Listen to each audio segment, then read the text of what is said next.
The sun hung merciless and white above the barren cemetery, its heat shimmering off the cracked earth like invisible flames. Eli Carter's small hands were no longer bleeding, and they had moved beyond that, becoming raw stumps of torn flesh and embedded sand as he clawed desperately at the iron-hard ground. Each scrape against the desert floor sent lightning bolts of pain up his arms, but he couldn't stop. His mother deserved better than this shallow depression he'd managed to scratch into the unforgiving earth. "Just a little deeper, Mama," he whispered through cracked lips, his voice barely audible over the constant whisper of wind through the scattered sagebrush. "I promise I'll make it deeper." The boy's thin shoulders shook with exhaustion and grief as he bent over his pathetic excavation. His clothes, a threadbare shirt and patched trousers that had belonged to his father, hung loose on his starved frame. Dark circles shadowed his blue eyes, and his sandy hair was matted with sweat and dust. He had been digging since dawn, stopping only when the pain became too overwhelming to continue. Mary Carter lay beside the shallow grave, wrapped in their only blanket, a faded quilt his grandmother had made years ago. Even in death, she looked too young, too fragile.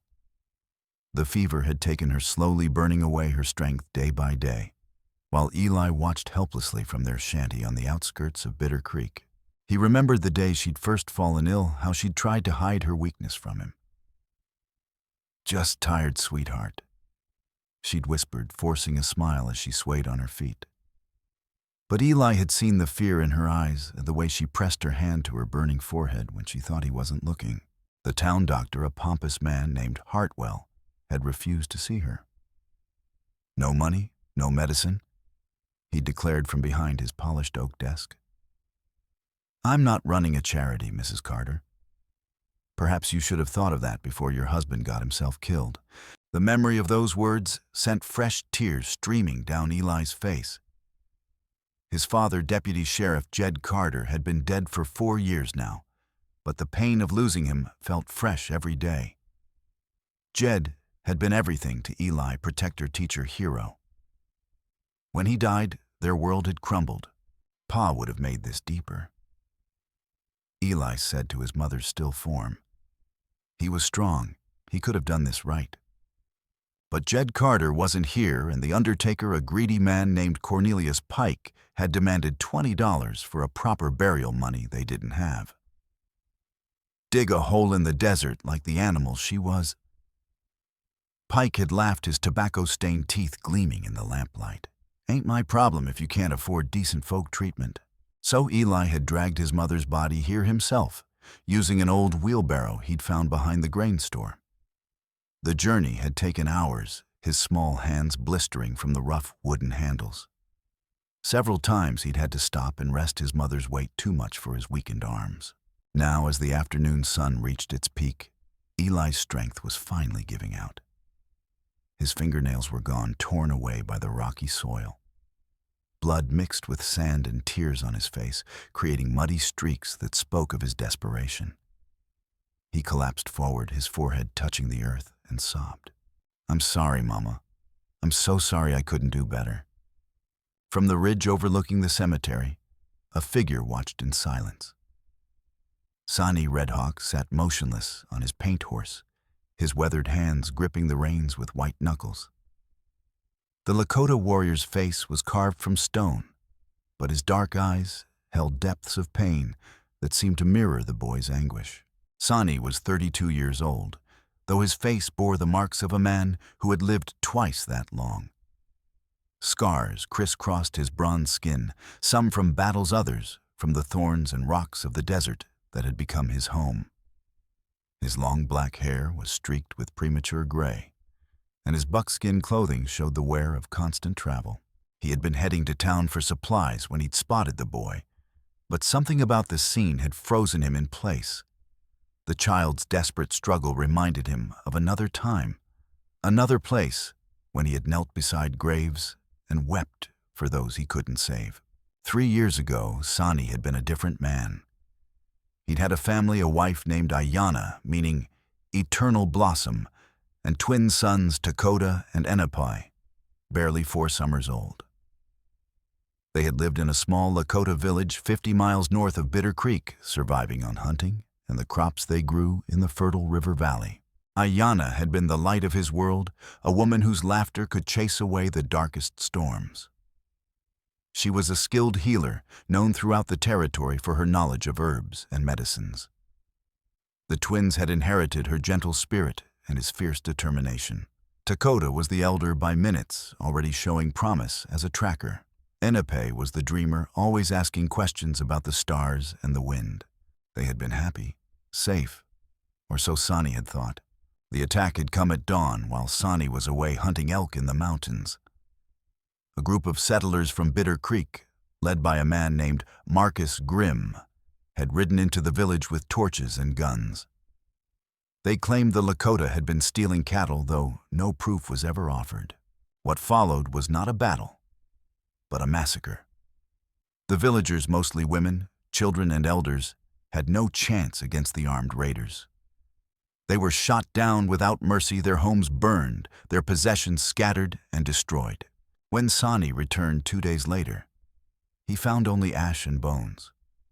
His wife and sons had been among the first to die, their bodies so badly burned that he could identify them only by Ayanna's silver bracelet, a wedding gift from her grandmother, and the small wooden horses he had carved for the boys.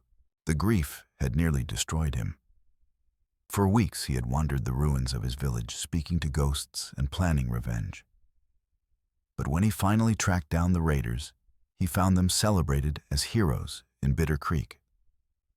They had been defending civilization, they claimed. They had struck a blow against the savage menace. No one was ever punished. No one was ever held accountable. The dead were forgotten, dismissed as acceptable casualties in the march of progress. That was when Sani had become a wanderer, a man without a home or a people. He lived by his skills as a hunter and tracker, trading furs and meat for the supplies he needed to survive. He trusted no one helped, no one cared for no one. It was safer that way. But watching the boy struggle with his mother's burial, something long buried in Sani's chest began to stir. The child's desperate love for his mother, his refusal to give up despite his obvious exhaustion, reminded the warrior of his own sons. They would have fought just as hard for their mother if they had been given the chance. Sani dismounted slowly, his movements careful and deliberate.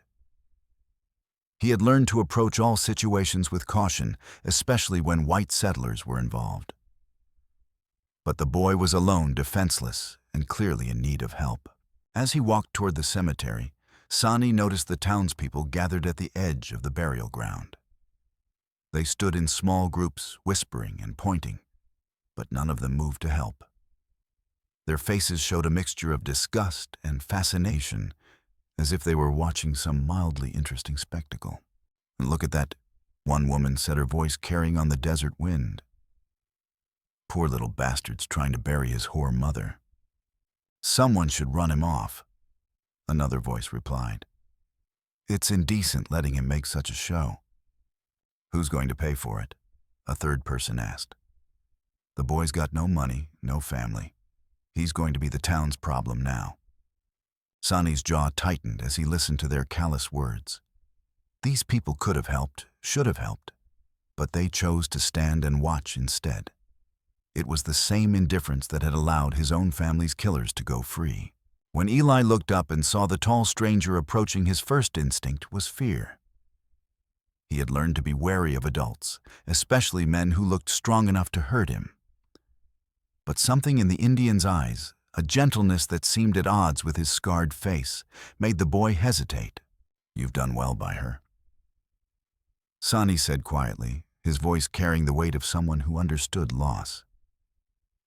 "She would be proud." The words hit Eli like a physical blow. No one had spoken kindly to him in days, not since his mother had taken ill. The townspeople treated him like he was invisible, or worse, like he was something unclean. I couldn't make it deep enough," Eli whispered, his voice breaking. "The ground's too hard and I don't have any tools." Sani knelt beside the grave and began removing stones and debris with his strong hands. Then we'll finish it together, he said simply. The boy stared at him in wonder. You'd do that for us? Everyone deserves a proper burial, Sani replied. Your mother deserves to rest in peace. As they worked together, Sani learned more about the boy's story. Eli spoke in fragments, his words interrupted by tears and exhaustion. But gradually, the picture became clear. His mother had been a seamstress, taking in mending and alterations to support them both. She had worked long hours by candlelight, her fingers bleeding from countless needle pricks, all to put food on their table. She tried so hard, Eli said as they deepened the grave. After Pa died, she worked all the time. Her hands were always sore, but she never complained. She said we had to be strong, that Pa would want us to survive. What happened to your father? Sani asked gently. Eli's face darkened. He was murdered, he said, his voice barely above a whisper. They said he died in the line of duty, but I know better. I saw. The boy stopped abruptly, his eyes wide with fear. He had clearly said more than he intended, and now he was terrified of the consequences. It's all right, Sani said softly. You don't have to tell me anything you don't want to. But Eli was already retreating into himself, the walls of mistrust slamming back into place. He had learned the hard way that some truths were too dangerous to speak aloud. They worked in silence for the next hour, the sun beating down mercilessly on their backs. Sani's hands were cut and bleeding by the time they finished, but he didn't complain. He had endured worse pain than this, and the boy needed all the help he could get. When the grave was finally deep enough, they lowered Mary Carter's body into the earth with gentle care. Eli said a prayer over his mother's remains, his young voice steady despite his tears. Then they began the slow process of filling in the grave, using flat stones to mark its boundaries. She looks peaceful now, Eli said when they were finished. Sani nodded. She's free from pain. That's what matters. As they stood beside the completed grave, the townspeople finally began to disperse. They had gotten their entertainment and were now returning to their comfortable lives. None of them offered condolences or assistance. What will you do now? Sani asked. Eli shrugged his thin shoulders, seeming to carry the weight of the world. I don't know. I don't have anywhere to go. The words pierced Sani's heart. This boy was exactly the age his own sons would have been if they had lived. He was alone, vulnerable, and facing a world that had already proven itself to be cruel and indifferent. You could come with me, Sani said quietly. I don't have much, but I have food and water, and I know how to survive out here. Eli looked at him with a mixture of hope and suspicion. Why would you want to help me? You don't even know me. Because everyone deserves a chance, Sani replied. And because you remind me of someone I used to know. Before Eli could respond, then the sound of approaching hoofbeats interrupted their conversation. A group of riders was approaching fast, their faces grim with purpose. Leading them was a heavy-set man with cold eyes and a sheriff's badge pinned to his vest. Sheriff Tyrell Boone was a man who commanded respect through fear rather than admiration. His face was weathered and cruel, marked by years of violence and corruption. His deputies flanked him like hunting dogs, their hands resting on their weapons. Well, well, Boone said as he reined in his horse. What do we have here, a savage and a beggar having a little funeral? Sani stood slowly, placing himself between the mounted men and Eli. The boy instinctively moved closer to the warrior, his small hand gripping the back of Sani's shirt. We're burying the dead, Sani said calmly. Show some respect. Boone laughed, a harsh sound that echoed across the cemetery. Respect for what a diseased whore and her bastard spawn. He spat into the dirt near the grave. You've got stones talking to me about respect, Redskin. The racial slur hit Sani like a physical blow, but he forced himself to remain calm. Violence would only make things worse for the boy, and Eli had already suffered enough. The woman was ill, Sani said evenly. She needed help and no one would give it to her. That's not my problem. Boone replied. "And neither are you welcome in this town. I'm giving you one chance to mount up and ride out. Leave the boy, he's our problem to solve." Eli's grip on Sonny's shirt tightened. "Please don't leave me," he whispered, his voice barely audible. The desperation in the boy's voice made Sonny's decision for him. He had walked away from too many fights in his life, choosing survival over justice. But this time was different. This time he had something worth fighting for. "I'm not going anywhere," Sonny said quietly. Boone's face darkened with anger. "That's a mistake, Indian. This town's no place for your kind. We've had enough trouble with savages thinking they can come and go as they please." The word savage brought back memories of the burned village of his wife and children lying dead in the ashes. Sonny felt his control slipping, his hands clenching into fists at his sides. "I'm not looking for trouble," he said, his voice steady despite the rage building inside him. "I'm just helping a boy bury his mother." "Well, you found trouble anyway," Boone said, drawing his pistol. "Last warning, Redskin. Ride out now or we'll bury you next to the whore." Eli whimpered and pressed closer to Sonny. The warrior felt the boy's terror and made his final decision. He had failed to protect his own family, but he would not fail this child. "And then you'll have to shoot me," Sonny said, his voice carrying across the desert like a challenge. The standoff lasted only moments, but it felt like hours. Sonny stood motionless, his hands empty but ready, while 5 armed men pointed their weapons at him. Eli clung to his leg, shaking with fear, but refusing to let go. Finally, Boone holstered his weapon with a disgusted sound. "You're not worth the bullet," he said. "But you've got until sunset to get out of town. Both of you. If I see you after dark, I'll shoot you on sight." The sheriff and his men wheeled their horses and rode away, leaving a cloud of dust in their wake. Sonny remained still until they were gone, then knelt beside Eli. "Are you hurt?" he asked gently. Eli shook his head, tears streaming down his face. "They're going to kill us, aren't they?" "Not if I can help it," Sonny replied. "But we need to be smart about this. They'll be watching for us." As the sun began to set, painting the desert in shades of orange and red, Sonny knew they needed shelter and supplies. But the town would be hostile to them both, and Boone's threat was not an idle one. "Can you walk?" Sonny asked. Eli nodded, though his legs were shaking from exhaustion and fear. "I think so." Sonny picked up the boy instead, carrying him easily in his strong arms. "We'll find food and water," he said, "and a place to rest. You've been through enough for one day." As they walked toward town, Sonny felt the weight of responsibility settling on his shoulders.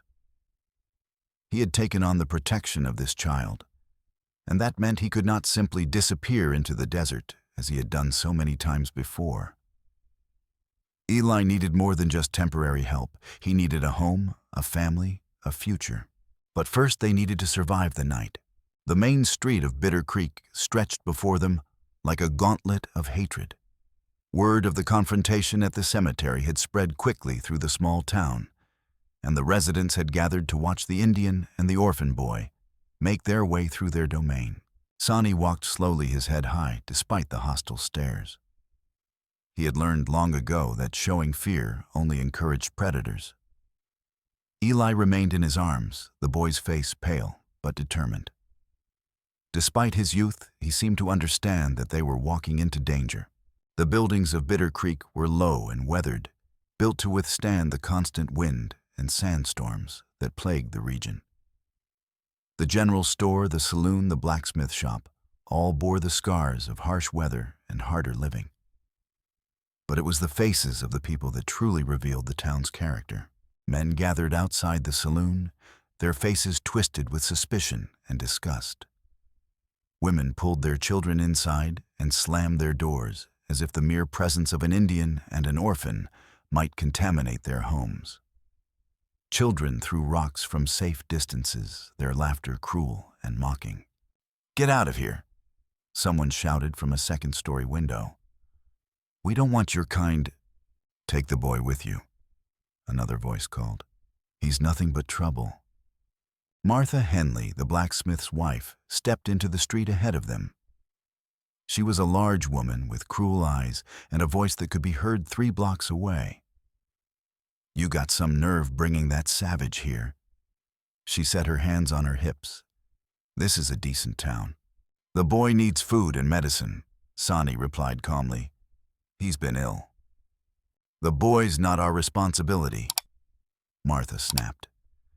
His mother was a whore and he's nothing but a bastard. We don't owe him anything. Sonny felt his patience fraying. He's just a child. He's a burden, Martha replied, gaining confidence from the crowd that was gathering behind her. His mother came here with nothing and died with nothing. Why should we care what happens to him? The words hit both Sonny and Eli like physical blows. The boy's small body went rigid in Sonny's arms, and the warrior felt his own control slipping. He had heard men speak of his own family in similar terms, reducing them to slurs and insults to make their deaths seem justified. You will let us pass? Sonny said, his voice deadly quiet. Something in his tone made Martha step back, suddenly aware of the danger she had awakened. But her retreat only emboldened the crowd behind her. Don't let him threaten you, Martha, called out Pete Dawson, the saloon owner. He's just one man against all of us. Yeah, agreed Tom Fletcher, the town's barber. What's he gonna do, scalp us all? The crowd laughed at Fletcher's crude joke, but their laughter had a nervous edge. They were brave enough in a group, but none of them wanted to be the first to actually confront the scarred warrior. Sonny continued walking, ignoring their taunts. He had endured worse than words, but he could feel Eli trembling in his arms, and he knew the boy was hearing the hatred in their voices. No child should have to experience such cruelty. The general store was their first stop. Sonny needed food and medicine for Eli, who was running a fever from exhaustion and grief. The store owner, a thin man named Henderson, watched them approach with obvious alarm. We're closed, Henderson said quickly, reaching for the door handle. The boy is sick, Sonny said calmly. He needs food and water. I don't serve Indians, Henderson replied, his voice shaking. And I don't serve troublemakers. Find somewhere else. Sonny studied the man's face, noting the way Henderson's eyes darted nervously between him and the growing crowd. There was something more than simple racism in the man's expression, and there was fear, but also what looked like guilt. He's just a child, Sonny said again. Surely you can spare some bread and water. Henderson's face went pale, but he shook his head. I can't. The sheriff said not to serve you. He said you were dangerous. Before Sonny could respond, Eli suddenly convulsed in his arms. The boy's small body went rigid, his eyes rolling back in his head. The fever that had been building all day finally overwhelmed his weakened system. Help him! Sonny shouted, but Henderson had already slammed the door and thrown the bolt. The crowd behind them began to laugh and jeer. Looks like the little bastard is dying, someone called out. Good riddance. Maybe the savage can medicine dance him back to health, another voice mocked. Sonny turned to face them, his eyes blazing with fury. The crowd fell silent, suddenly aware of the danger they had awakened. But their silence came too late. Eli was unconscious, his breathing shallow and rapid. Sonny needed shelter, and he needed it now. He looked around desperately and spotted an abandoned livery stable at the edge of town. It wasn't much, but it would have to do. As he carried Eli toward the stable rocks, and bottles began to rain down on them from the crowd. A sharp stone struck Sonny in the shoulder, drawing blood, but he didn't slow down. Another hit Eli's leg, and the boy stirred slightly, moaning in pain.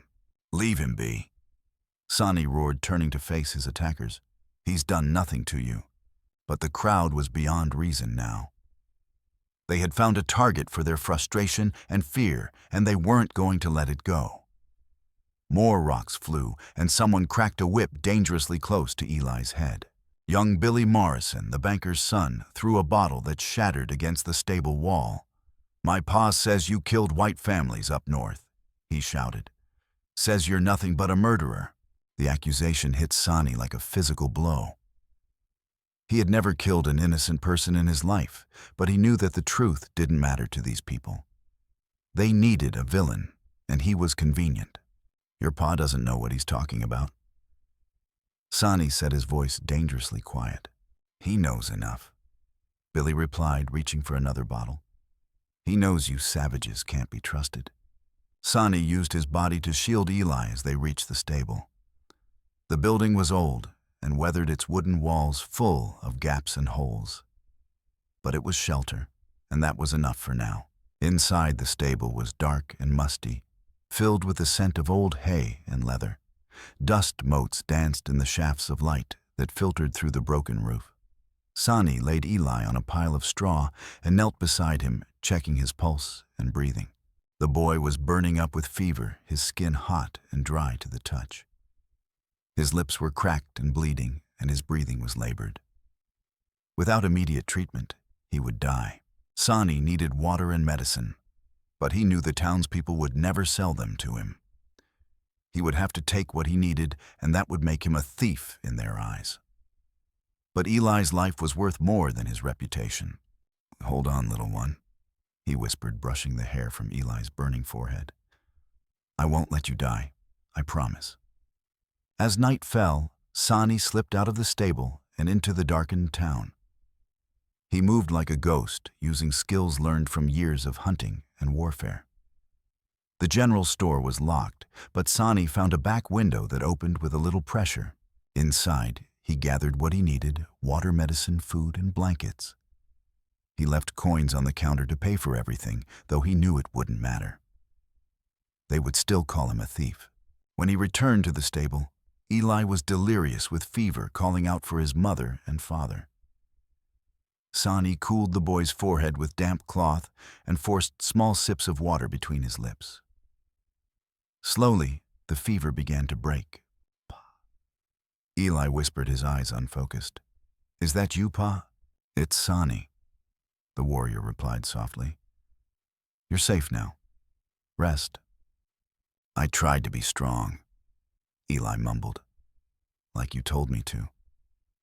But it was so hard without you and Mama." The boy's words broke Sonny's heart.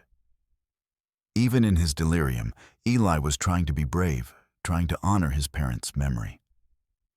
It reminded the warrior of his own sons, of their courage in the face of danger. "You are strong," Sonny said, his voice thick with emotion. "Stronger than most grown men. Your parents would be proud of you." Eli seemed to calm at these words, his breathing becoming more regular. The fever was breaking, but he was still weak and vulnerable. They needed to find a safe place to hide somewhere the townspeople couldn't find them. But their troubles were far from over. As the midnight hour approached, Sonny heard voices outside the stable. Men were gathering, their words slurred with alcohol and hatred. "I'll burn them out," someone shouted. "Let's finish this." "Yeah," agreed another voice. "Time to clean up this town." Sonny looked down at Eli, who was finally sleeping peacefully. The boy trusted him, depended on him. There was no one else in the world who cared whether this child lived or died. Through the gaps in the stable walls, he could see torches approaching. At least a dozen men were out there, their faces hidden behind kerchiefs and hats pulled low. They moved with the confidence of a mob, emboldened by their numbers and their perceived righteousness. "We know you're in there, savage," called out a voice that Sonny recognized as Pete Dawson. "Come out and face us like a man." Sonny remained silent, crouched beside Eli's sleeping form.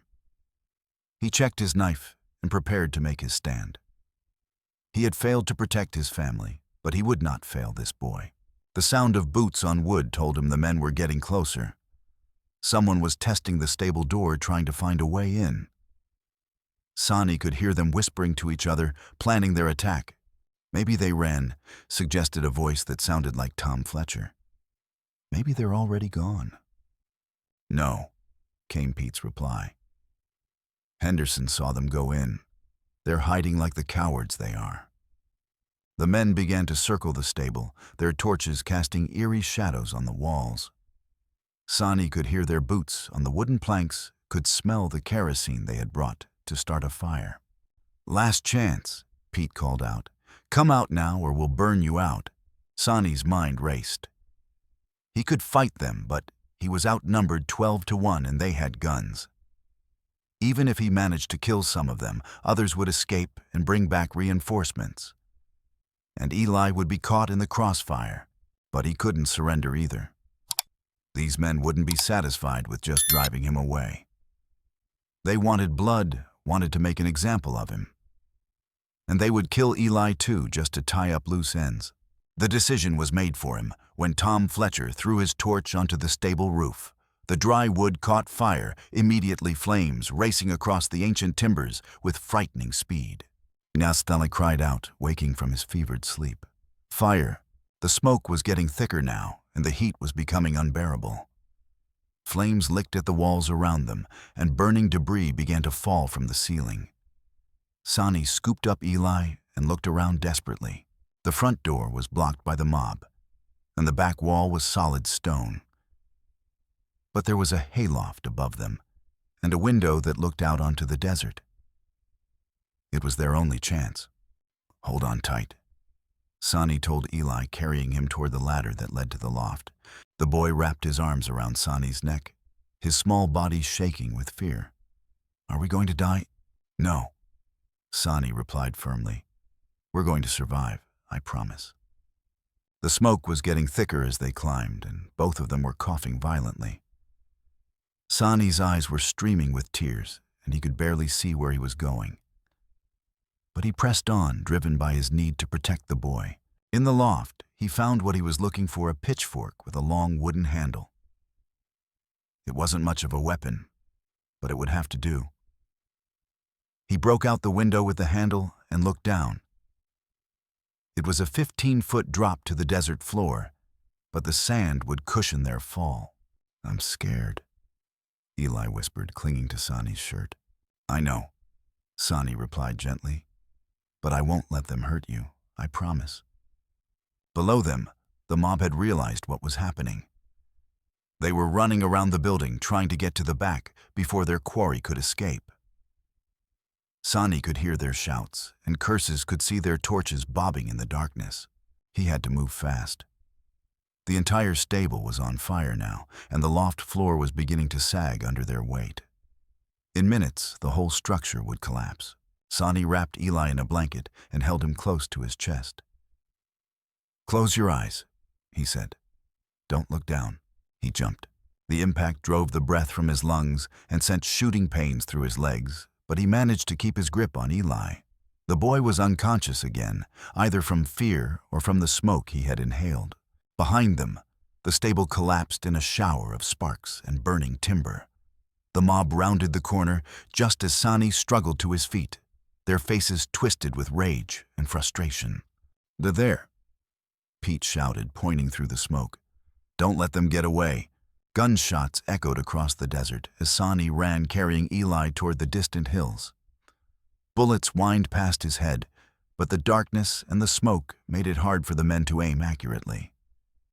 He could hear them mounting their horses, preparing to give chase, but Sonny had advantages they didn't. He knew the desert knew how to move silently and swiftly across the rocky terrain. He had survived in this wasteland for years, hunting and hiding always one step ahead of his enemies. The chase continued for over an hour. Sonny could hear the hounds baying in the distance. Someone had brought tracking dogs. The sound sent chills down his spine, reminding him of other hunts, other times when he had been the prey. He was wounded now, a bullet having grazed his left arm during the initial volley. Blood ran down his sleeve, leaving a trail that the dogs would be able to follow. But he pressed on, driven by his need to protect Eli. The boy was conscious again, his fever broken, but his strength still dangerously low. He clung to Sonny's shirt with weak hands, his breathing labored from the smoke he had inhaled. "Are they still following us?" Eli whispered. "Yes," Sonny replied honestly. but they're not as good at tracking as they think they are. They had reached the foothills now, where the terrain became more treacherous. Sani led them through a maze of boulders and ravines, using every trick he knew to throw off their pursuers. But the dogs were getting closer, their howls echoing off the canyon walls. Finally, Sani found what he was looking for. A narrow cave, hidden behind a curtain of thorny bushes. It was barely large enough for both of them, but it would provide concealment. He squeezed inside with Eli pulling the branches closed behind them. The cave was dark and cramped, filled with the scent of old animal droppings and stagnant water. But it was hidden, and that was what mattered. They huddled together in the darkness, listening to the sounds of the search party getting closer. "They're going to find us." Eli whispered, his voice barely audible. "Maybe," Sani replied. "But not tonight. The dogs can't track through those thorn bushes, and the rocks will confuse them." As if to prove his point, the baying of the hounds grew fainter and more confused. The trackers were losing the scent, struggling to follow their quarry through the maze of stone and scrub. "We'll rest here until dawn," Sani said, settling more comfortably against the cave wall. "Then we'll move on." Eli curled up beside him, his small body still shaking from their ordeal. "Why are you helping me?" he asked quietly. "You don't even know me." Sani was quiet for a long moment, thinking about how to answer. Finally, he spoke. "I had sons once. Twins about your age. They were killed 3 years ago along with their mother. I'm sorry." Eli said, his voice full of genuine sympathy. "That must have hurt terrible." "It did," Sani replied. "I thought I would never care about anyone again. But then I saw you at your mother's grave, and I remembered what it felt like to love someone enough to fight for them." Eli was quiet for a moment, processing this information. "What were their names? Your sons?" "Lakota and Defied," Sani said, his voice soft with memory. "Lakota means friend to everyone, and Defied means brave. They were good boys, always laughing and playing. They would have liked you." "I would have liked them too," Eli said. "I always wanted a brother." The simple words hit Sani like a physical blow. This boy had lost so much: his father, his mother, his home, and yet he still had room in his heart for compassion. It reminded the warrior of his own sons, of their capacity for love, even in the face of danger. "Tell me about your father," Sani said, wanting to distract the boy from their current predicament. Eli's face lit up despite their desperate situation. "He was the best man in the world," he said. "He was strong and brave, and he always kept his promises. He taught me how to track animals, how to find water in the desert, how to tell if someone was lying." "He sounds like a good man," Sani said. "He was," Eli replied.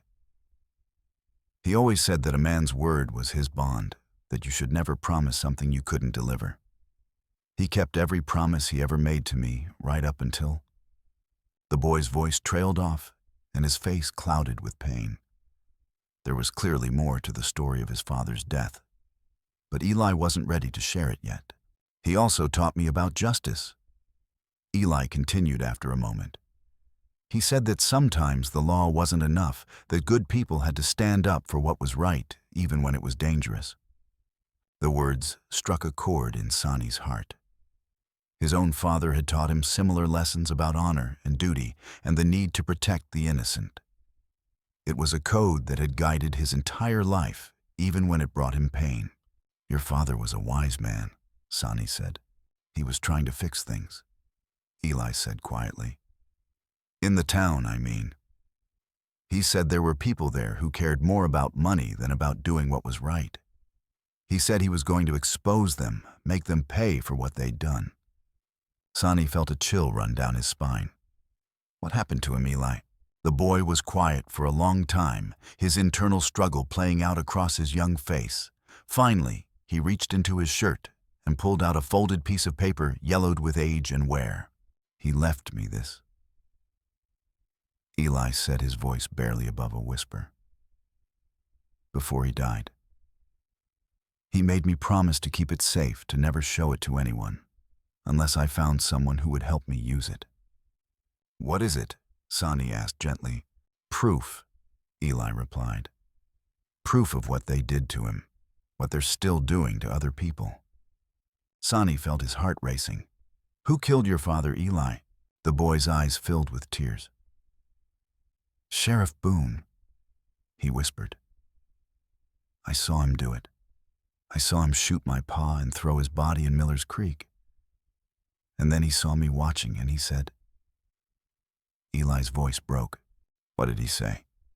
Sonny asked, his voice gentle but urgent. He said if I ever told anyone what I saw, he'd kill me and Ma both. He said he'd make it look like an accident, like sickness or something. Eli's eyes were bright with anger now. But it wasn't an accident, was it? Ma getting sick like that. He poisoned her, somehow made her sick so she'd die. The revelation hit Sonny like a physical blow. The scope of Boone's crimes was staggering: murder, corruption, and the systematic elimination of witnesses. And this boy had been carrying the knowledge of it all for 4 years, living in constant fear for his life. How long have you been carrying this secret? Sonny asked. Since I was 6, Eli replied.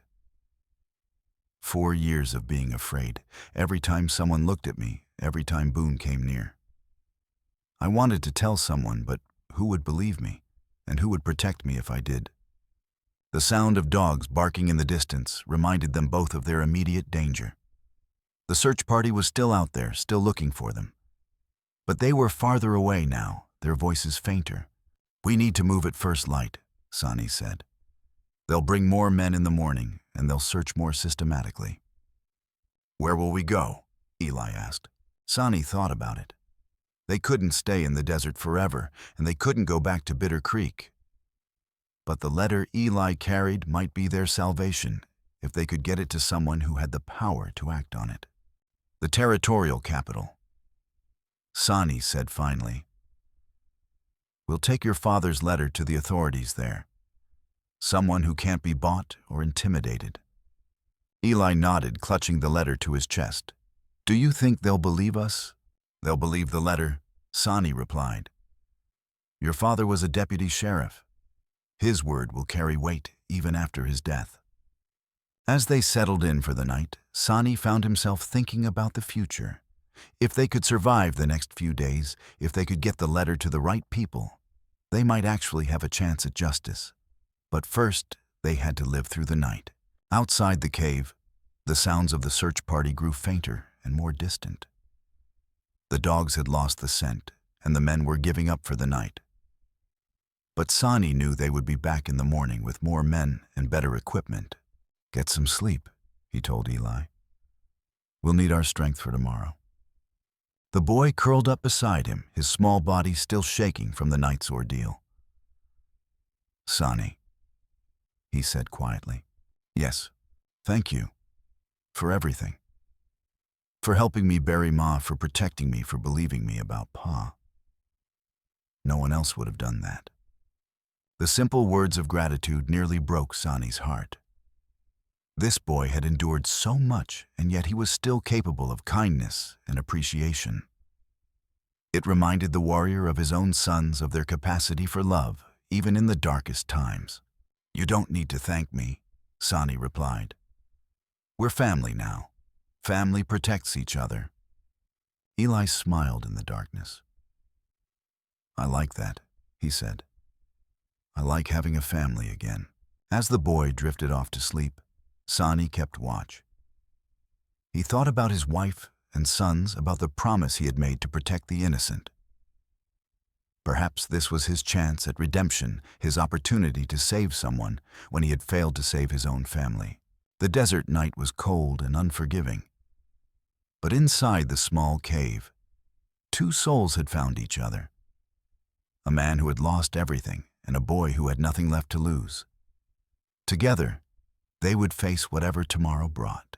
Outside, the stars wheeled overhead in their eternal dance, indifferent to the human drama playing out below. But for the first time in years, Sonny Redhawk felt something other than grief and anger. He felt hope. Dawn broke gray and cold across the desert, bringing with it the sound of distant voices and barking dogs. Sonny had been expecting this. The townspeople would not give up so easily. They had tasted blood the night before, and they wanted more. The search party was larger now, at least 20 men on horseback spread out across the desert floor. They had brought fresh dogs and more supplies, determined to finish what they had started. Sonny could see them through the narrow opening of the cave, their torches flickering in the pale morning light. Eli stirred beside him, his small face pale but alert. The boy had slept fitfully, calling out in his dreams for his mother and father. But he seemed stronger now, more aware of his surroundings. "They're back," Sonny said quietly, pointing toward the distant search party. Eli nodded, his jaw set with determination that seemed too old for his young face. "I know," he said, "and I know we can't keep running forever." Sonny looked at him sharply. There was something different about the boy this morning, a resolve that hadn't been there the night before. "What are you thinking?" Eli pulled out his father's letter, holding it up so the morning light illuminated the yellowed paper. "I'm thinking it's time to stop being afraid. It's time to use this." "We need to get it to the territorial capital first," Sonny said. "To people who can act on it." "No," Eli said firmly. "We need to go back to town. We need to show this to the people of Bitter Creek first. Some of them are probably victims too. They have a right to know what's been done to them." Sonny studied the boy's face, seeing a maturity that belied his 10 years. "That's dangerous, Eli. If we go back there, we might not come out alive." "Maybe," Eli replied. "But hiding in caves isn't living either. My pa didn't die so I could spend my life running from the truth." The conviction in the boy's voice reminded Sonny of his own sons, of their courage in the face of overwhelming odds. Perhaps it was time to stop running to make a stand for what was right. "All right," Sonny said finally. "But we do this smart. We wait for the right moment, and we make sure we have backup when we reveal the truth." Eli smiled, the first genuine smile Sonny had seen from him. "I know someone who might help us. Someone who knew my pa." "Who?" "Henderson, the store owner. He acted strange yesterday, like he was afraid of something. But I think he knew my pa better than he let on. There was something in his eyes when he looked at me." Sonny frowned. "He refused to serve us. Why would he help now?" "Because he's scared," Eli said. "Scared of Boone, scared of what might happen if the truth comes out. But maybe if he sees this letter, if he understands what's at stake, he'll find his courage." The sound of approaching hoofbeats interrupted their conversation. The search party was getting closer, their dogs picking up the scent trail again. Sonny could hear the excitement in the animals' voices, the bay of hounds that had found their quarry. "We need to move," Sonny said, gathering their few possessions. "Now." They slipped out of the cave and into the maze of rocks and thorny bushes that surrounded it. The terrain was treacherous, full of hidden ravines and loose stones that could send a man tumbling to his death, but it was their only chance of escape. Behind them, the dogs were getting closer. Sonny could hear their handlers urging them on, could picture the men's faces twisted with excitement and bloodlust. These weren't lawmen pursuing criminals, they were a lynch mob hunting their prey. "This way," Sonny said, leading Eli through a narrow gap between two boulders. "Stay close to me." The gap led to a steep ravine that cut through the heart of the rocky maze. It was dangerous, but it would also confuse the dogs and make it harder for the mounted men to follow. Sonny began to climb down the rocky wall, testing each handhold carefully. Eli followed his small hands, gripping the stone with determination. The boy was stronger than he looked, and his fear seemed to have been replaced by grim resolve. He was no longer the terrified child who had collapsed at his mother's grave. He was becoming something else, something harder. Halfway down the ravine, disaster struck. A loose stone gave way under Eli's weight, and he began to fall. Sonny lunged forward, catching the boy's wrist just as he was about to plummet into the darkness below. "I've got you." Sonny said, his voice steady despite the strain. "Don't look down." Eli's eyes were wide with fear, but he didn't panic. "I'm slipping," he said quietly. Sonny could feel the boy's wrist growing slick with sweat. He had to find a foothold soon, or they would both fall. Using all his strength, he pulled Eli up against the rock face, finding a narrow ledge where they could both rest. "Thank you," Eli whispered, his voice shaking. "We're not safe yet," Sonny replied. "Can you keep going?" Eli nodded, though his face was pale with exhaustion. "I can do it." They continued their descent, moving more carefully now. The sound of the search party grew fainter as they made their way deeper into the ravine. By the time they reached the bottom, the dogs seemed to have lost their scent entirely. The ravine opened onto a flat stretch of desert that extended for miles in all directions.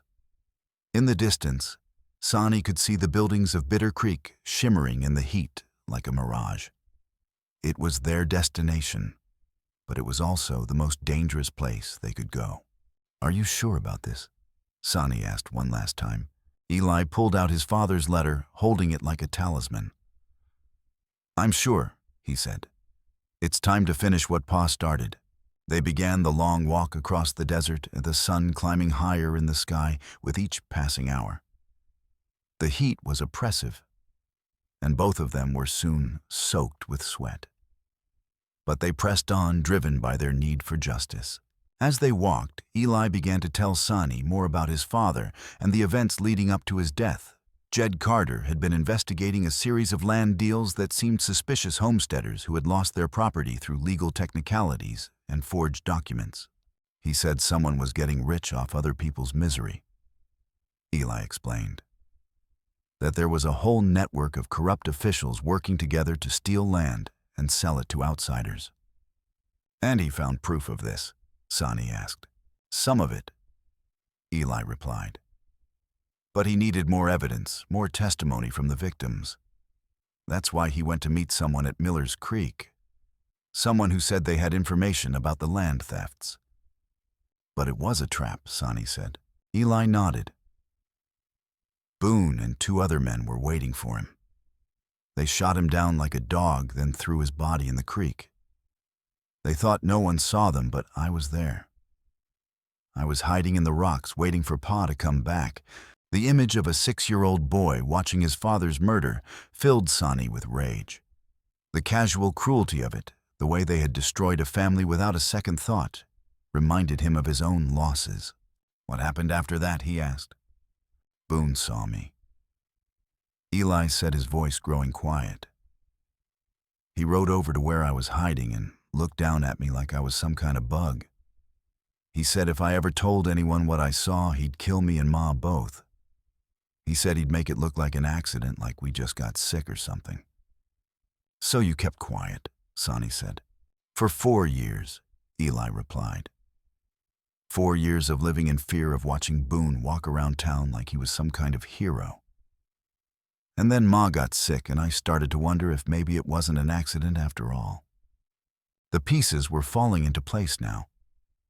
Boone had murdered Jed Carter to protect his illegal activities, then terrorized the man's family into silence. When Eli had grown old enough to potentially become a threat, Boone had eliminated his mother, leaving the boy alone and defenseless. "We're going to make him pay," Sonny said quietly. "For your father, for your mother, for all the people he's hurt." Eli nodded, his young face set with determination. "I know," he said. "And I'm not afraid anymore."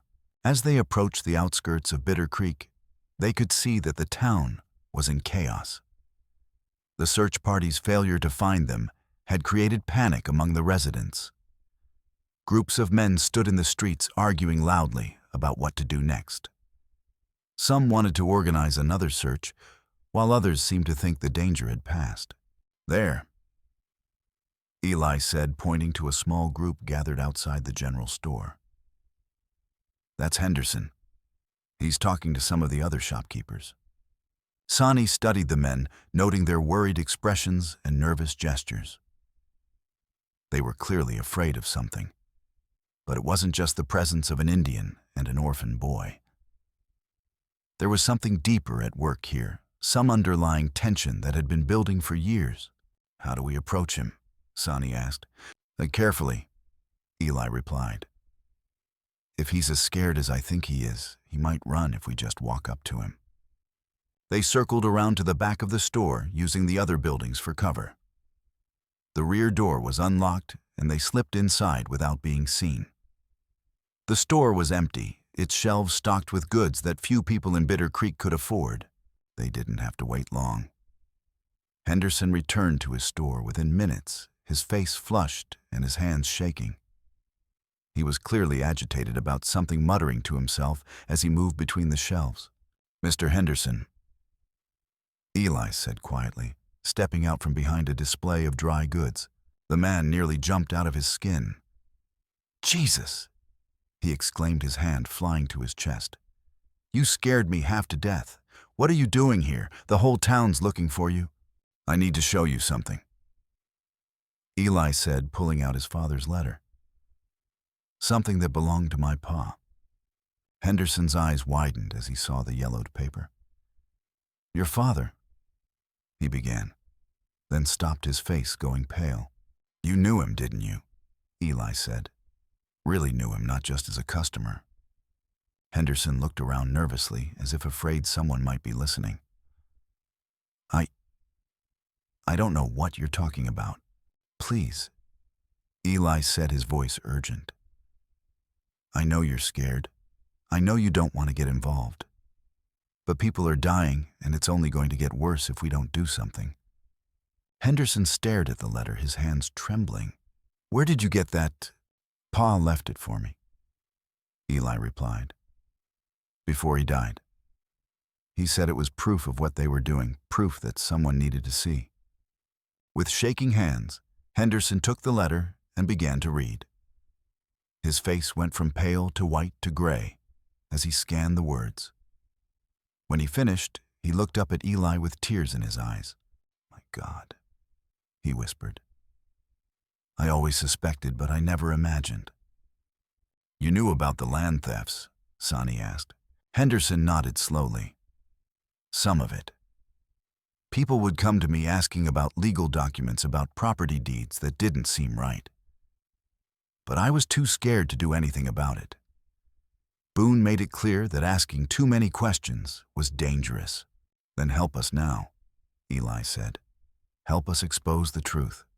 Henderson was quiet for a long moment, his internal struggle playing out across his face. Finally, he looked up at them with something like resolve in his eyes.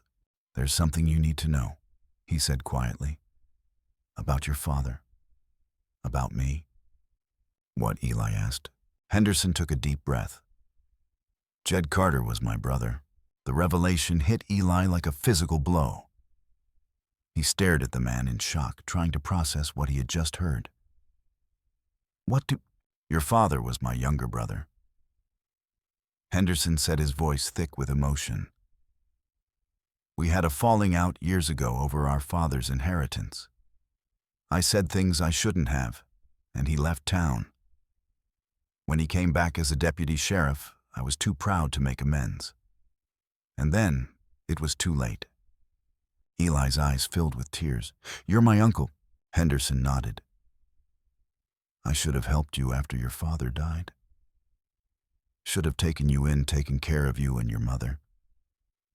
But I was scared. Scared of Boone, scared of what might happen if I got involved." "It's not too late," Eli said quietly. "You can help us now." Henderson looked at the letter again, then at his nephew's face. "What do you need me to do?" "I gather the townspeople," Sonny said. "The ones who have been hurt by Boone's corruption. They need to see this letter, need to understand what's been done to them." "And then?" Henderson asked. "Then we make our stand," Eli said. "All of us together. Boone can't fight the whole town." Henderson nodded slowly. "I'll start with the shopkeepers. Most of us have lost money to his schemes. Then I'll talk to the farmers who lost their land, the families who've been cheated. Be careful. Sonny warned. Boone has spies everywhere. If he finds out what we're planning. He won't, Henderson said firmly. I've been watching him for years. I know who can be trusted and who can't. As they made their plans, none of them noticed the small figure watching from the alley behind the store. Billy Morrison, the banker's son, had been sent to spy on Henderson by his father. He had heard enough to know that trouble was coming, and he ran to find Sheriff Boone as fast as his legs could carry him. The trap was about to be sprung, but this time it was Boone who would be caught in it. The gathering took place in the church at sunset, when the desert sky was painted in shades of gold and crimson. Henderson had done his work well quietly, spreading the word to those who had been hurt by Boone's corruption. One by one they slipped into the sanctuary, their faces grim with determination. There was Martha Henley, the blacksmith's wife, whose husband had lost his shop to a fraudulent foreclosure. Tom Fletcher, the barber, whose savings had been stolen through a fake investment scheme. Sarah Wilson, the schoolteacher, whose father's farm had been taken through forged documents. Nearly 30 people in all, representing most of the honest citizens of Bitter Creek. Sonny and Eli waited in the bell tower, watching as the townspeople filed in below. The warrior was tense, his instincts telling him that something was wrong. But Eli seemed calmer than he had been in days, as if the prospect of finally revealing the truth had given him strength. "Are you ready for this?" Sonny asked. Eli nodded, clutching his father's letter to his chest. "I've been ready for 4 years." Henderson stood at the front of the church, his face pale but determined. When the last person had entered, he closed the doors and turned to face the crowd. "Thank you all for coming," he said, his voice carrying clearly through the sanctuary. "I know this is dangerous, but it's time we face the truth about what's been happening in our town." A murmur ran through the crowd. These people had lived with suspicion and fear for years, but none of them had dared to speak openly about their experiences. "Most of you know that I've been investigating some irregularities in recent land transactions," Henderson continued. "What you don't know is that I'm not working alone. I have written proof of a conspiracy that reaches to the highest levels of our local government." He gestured toward the bell tower where Sonny and Eli were waiting. "Come down, both of you. It's time." As they descended the narrow stairs, Sonny could feel the weight of dozens of eyes upon them. The townspeople were suspicious, some openly hostile. But there was also something else in their expressions, a desperate hope that perhaps finally someone would speak the truth. Eli stood at the front of the church, his small figure dwarfed by the massive wooden cross behind him. But his voice was clear and strong as he began to speak. "My name is Eli Carter," he said. "Some of you knew my father, Deputy Sheriff Jed Carter.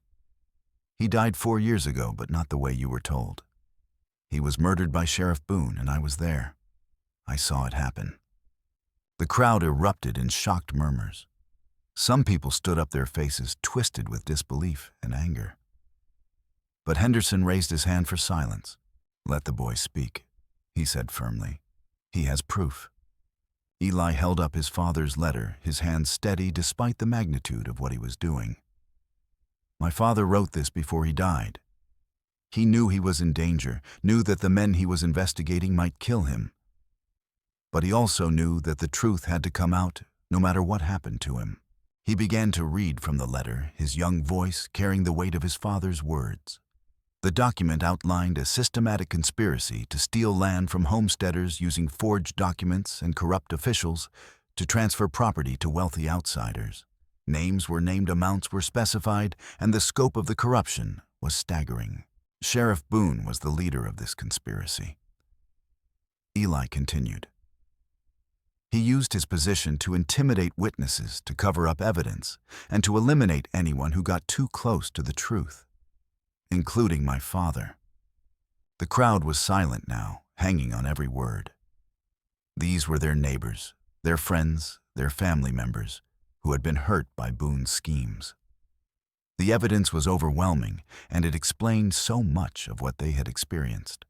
"But why didn't you speak up before?" called out Martha Henley. "Why wait 4 years?" Eli's face darkened. Because I was 6 years old, and Sheriff Boone threatened to kill me and my mother if I said anything. He said he'd make it look like an accident, like we just got sick or something. The implication hung in the air like a cloud. Everyone knew that Eli's mother had recently died of a mysterious illness, one that the town doctor had refused to treat.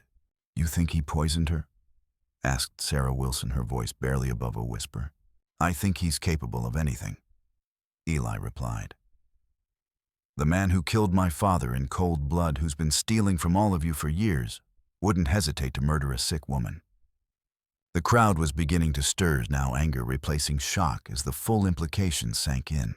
These people had been living under the thumb of a murderer and a thief, and they were finally learning the truth.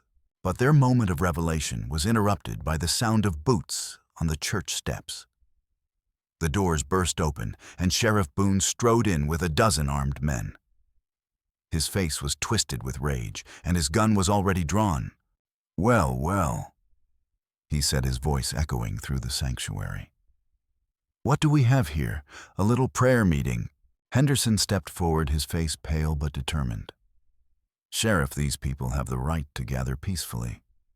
You have no authority to—" "I have all the authority I need," Boone interrupted, gesturing with his pistol. "This town is under my protection, and I won't have it disrupted by lies and troublemakers." His eyes fixed on Eli, who stood his ground despite the obvious danger. "You should have kept your mouth shut, boy. Should have learned your lesson when your whore mother died." The casual admission of murder sent a shockwave through the crowd. Even Boone's own men looked uncomfortable, as if they were finally realizing the true nature of the man they served. "You killed her," Eli said, his voice steady despite his fear. "You killed my mother because you were afraid of what I might say." Boone laughed, a harsh sound that echoed off the church walls. "Prove it," he said. "Go ahead, boy. Tell them how I did it. Tell them how you know. Because you just admitted it," Henderson said quietly. "In front of 30 witnesses." Boone's face went pale as he realized what he had just said. But he recovered quickly, his gun swinging toward Henderson. "Witnesses to what? A conversation that never happened. To a confession," said a new voice from the back of the church. Everyone turned to see a tall man in a dark suit standing in the doorway. He wore a badge that gleamed in the lamplight, and his face was grim with authority. "United States Marshal William Hayes," the man announced. "Sheriff Boone, you're under arrest for murder conspiracy and violation of federal land laws." Boone's face twisted with rage. "You can't prove anything? It's just the word of a half-breed savage and a lying brat." "Actually," Marshal Hayes replied, "I can prove quite a lot. We've been investigating the land frauds in this territory for months. When we received word that there was a witness to Deputy Carter's murder, we came as quickly as we could." "What word?" Boone demanded. Henderson stepped forward, his face showing a mixture of fear and determination. "I sent a telegram to the territorial capital 3 days ago. I told them about the letter, about what Eli had seen." The revelation hit Boone like a physical blow. He had been so focused on hunting down Eli and Sonny that he had forgotten about the other people who might be working against him. "You're all going to pay for this," he snarled, raising his gun toward the crowd. "Every last one of you." But before he could fire, Sonny moved.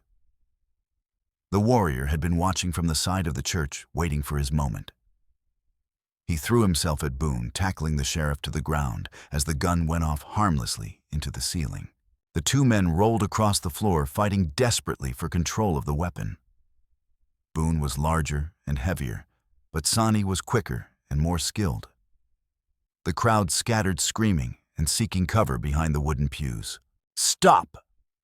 Marshal Hayes shouted, drawing his own weapon. "Both of you stop." But the fight continued, with Boone managing to land a vicious blow to Sonny's ribs.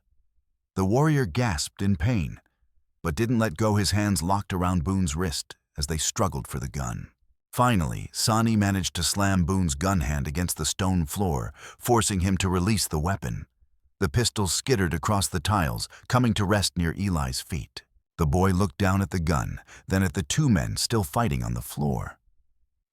For a moment, he seemed frozen, unable to decide what to do. "Pick it up, boy." Boone shouted, his voice desperate. "Pick it up and shoot the savage. He's the one who killed your father." Eli stared at the sheriff, his young face showing a mixture of pain and understanding. "You think I'm stupid," he said quietly. "You think I don't know the difference between a murderer and a protector." Instead of picking up the gun, Eli kicked it away, sending it sliding across the floor toward Marshall Hayes. The lawman scooped it up, then pointed his own weapon at the two combatants. "That's enough," he commanded. "Both of you step away from each other." Sonny released Boone and stepped back, his face bruised, but his eyes still defiant. The sheriff climbed to his feet, his clothes torn and his face bloody. "You're making a mistake," Boone said to the marshal. "These people are lying. They're trying to frame me for crimes I didn't commit." "Then explain this," Marshal Hayes said, holding up a telegram. "This is a message from the territorial governor confirming that you've been selling federal land grants to private investors. Land that was supposed to be reserved for homesteaders." Boone's face went pale. I don't know what you're talking about. "And this," the marshal continued, producing another document. "A sworn statement from Marcus Grimm confessing to the murder of Deputy Carter under your direct orders." The name hit Sonny like a physical blow. Marcus Grimm was the leader of the raiders who had killed his family.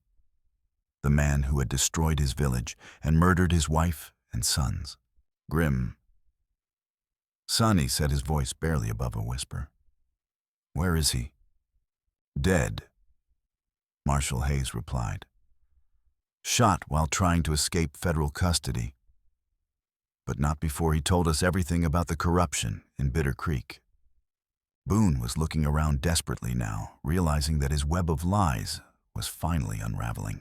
His own men had stepped away from him, no longer willing to defend a man that they now knew to be a murderer.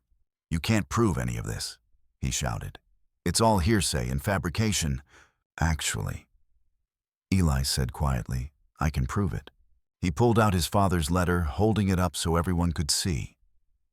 "My father wrote down everything he discovered before he died. Names, dates, amounts of money, everything.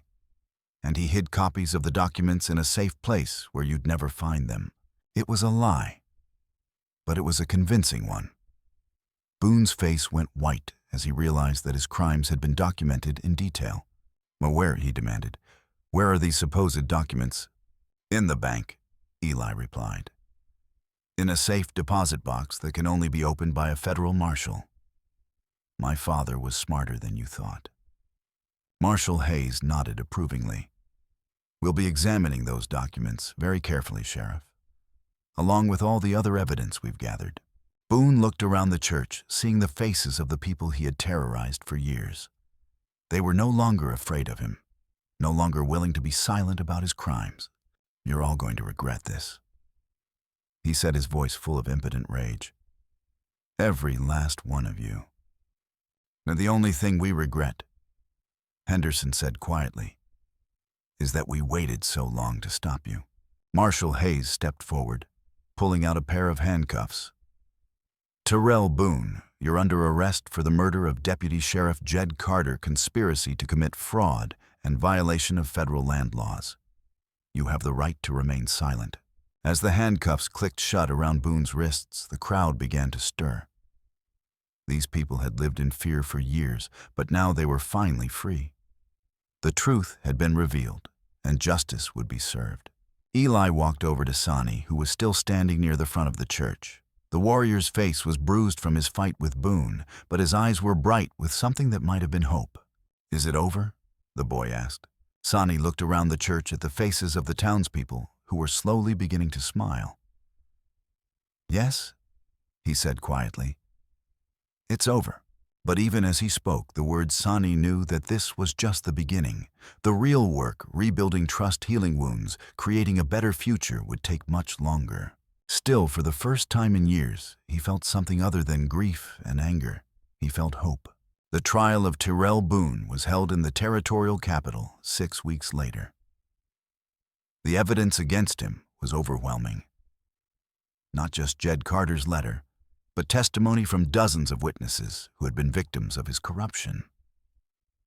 The prosecution also presented records of the land thefts, forged documents, and evidence of the murders that had been committed to cover up the crimes. Sani and Eli made the journey to the capital, traveling by stagecoach with Henderson and several other witnesses. The trip took 3 days, but it gave them time to process what had happened and to plan for the future. "What will you do now?" Henderson asked Sani as they watched the countryside roll by outside the coach window.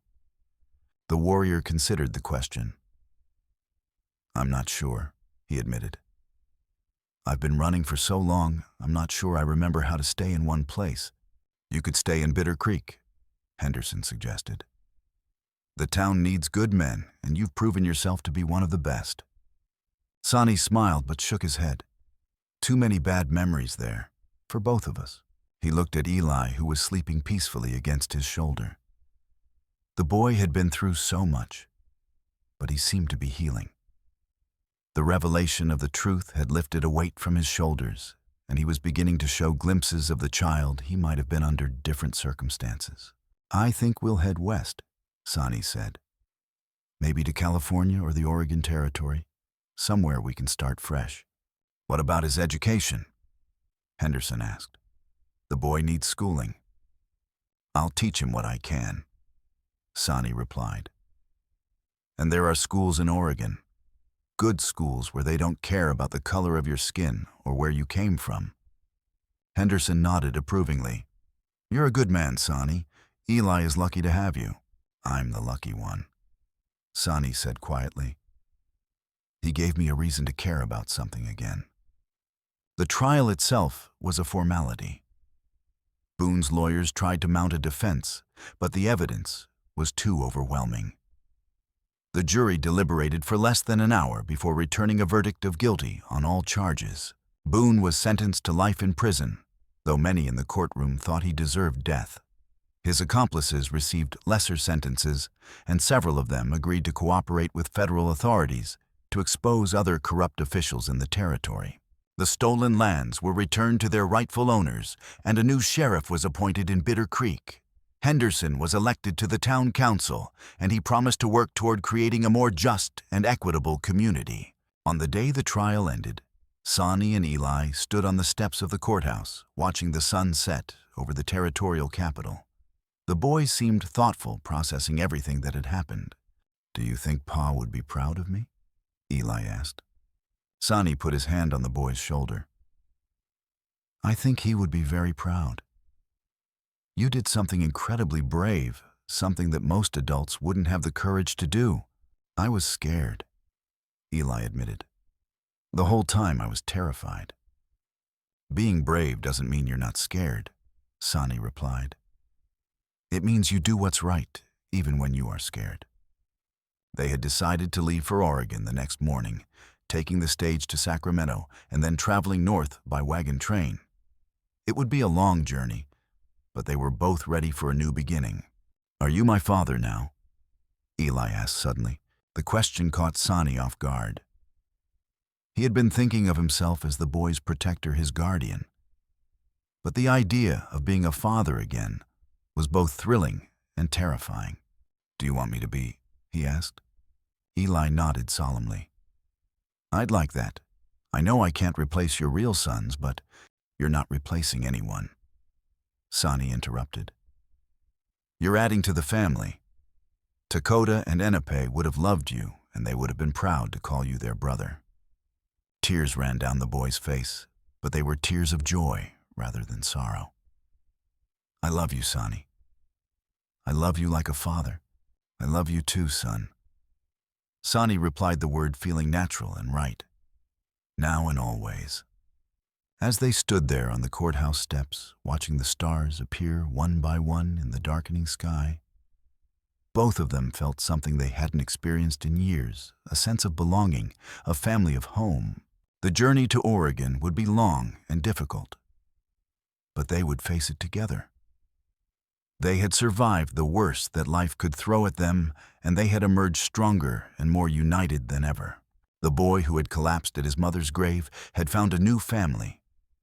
The warrior who had lost everything had found a new purpose. And together, they would build a future that honored the memory of those they had lost while embracing the promise of tomorrow. The wagon train to Oregon left Sacramento in the spring of 1877, carrying 43 families and individuals seeking new lives in the fertile valleys of the Pacific Northwest. Among them were Sonny Red Hawk and his adopted son Eli Carter, their wagon loaded with supplies and dreams for the future. The journey took 4 months, winding through mountain passes and across desert plains.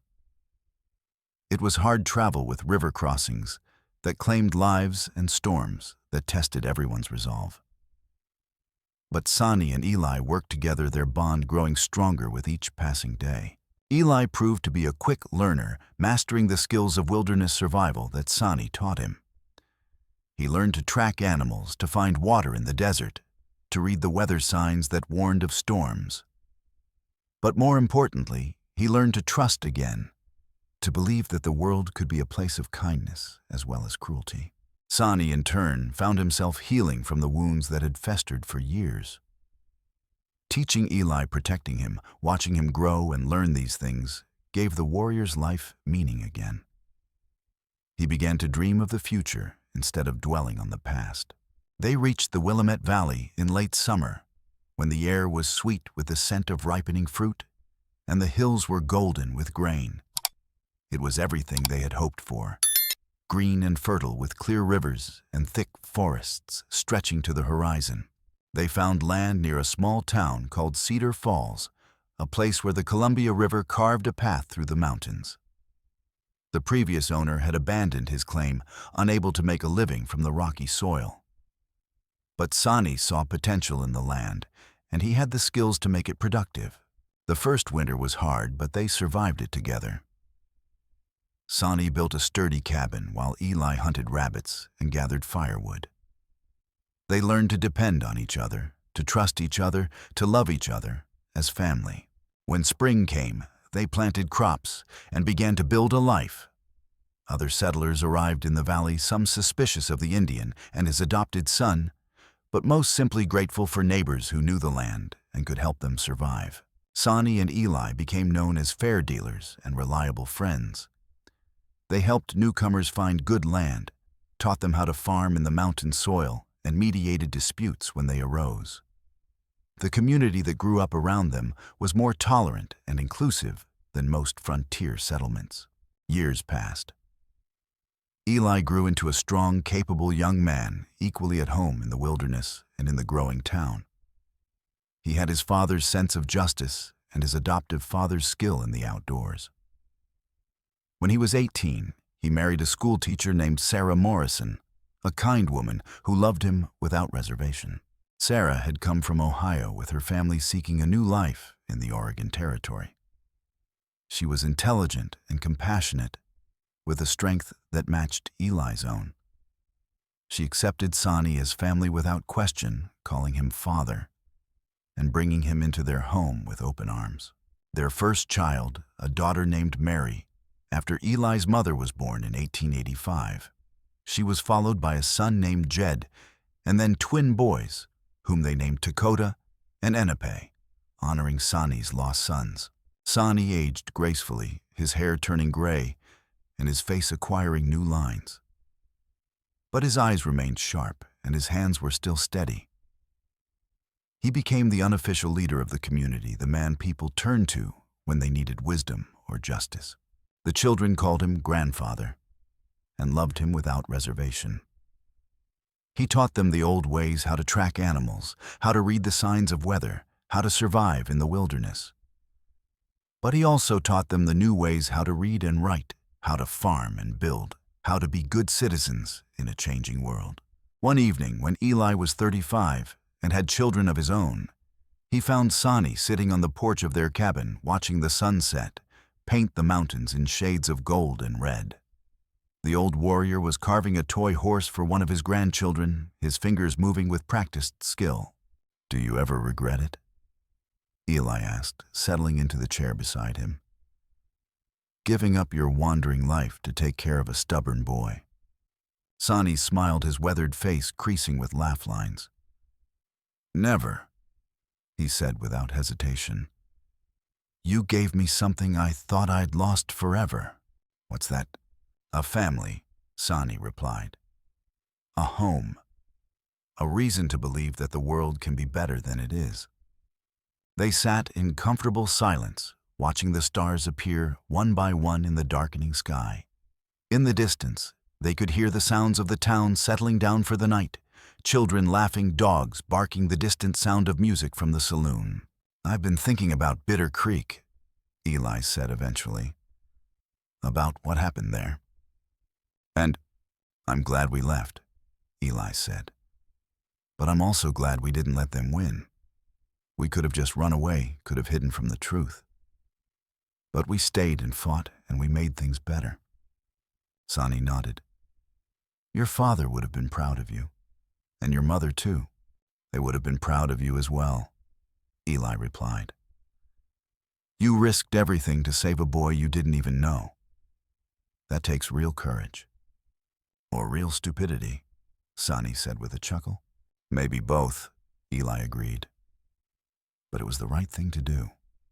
As the night deepened, they continued to talk about the past, about the present, about the future they were building together. They talked about the grandchildren who would carry on their legacy, about the community they had helped create, about the values they had fought to preserve. Sarah came out to join them, bringing cups of coffee and news from the town. The railroad was coming to Cedar Falls, she reported, and there was talk of building a new school. The future was bright, full of promise and possibility.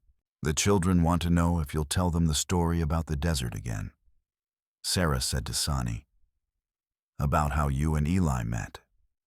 Sonny smiled. "Which version? The one where we're brave heroes, or the one where we're just two scared people trying to do the right thing?" "The true one," Sarah replied. "The one about family and courage and never giving up." As they went inside to join the children, Sonny felt a deep sense of satisfaction. The story of the Lakota warrior and the orphaned boy had become legend in the territory, told and retold around countless campfires. But the truth was simpler and more profound than any legend. It was the story of two souls who had found each other in the darkest of times, who had chosen love over hatred, hope over despair. It was the story of a family forged not by blood, but by choice, not by law, but by loyalty. And it was the story of justice, not the swift, violent justice of the frontier, but the slow, patient justice, a people who refused to give up on the possibility of a better world. The desert had tried to claim them, but they had claimed something better, each other, and the hope that tomorrow would be better than today. In the end, that was their greatest victory. Not the defeat of Tyrell Boone, not the reformation of Bitter Creek, but the creation of something new and beautiful in a place where beauty had seemed impossible. They had planted seeds in the desert, and those seeds had grown into a forest. The boy who had collapsed at his mother's grave had become a man who built homes for others. The warrior who had lost everything had found a way to give everything to someone who needed it. And in the quiet moments before sleep, when the day's work was done and the family was safe, they both knew that their loved ones were watching over them, proud of what they had accomplished together. The desert wind still blew across the grave where Mary Carter rested, but it no longer carried the sound of weeping. Instead, it carried the laughter of children and the promise of tomorrow. It was enough. It was more than enough. It was everything.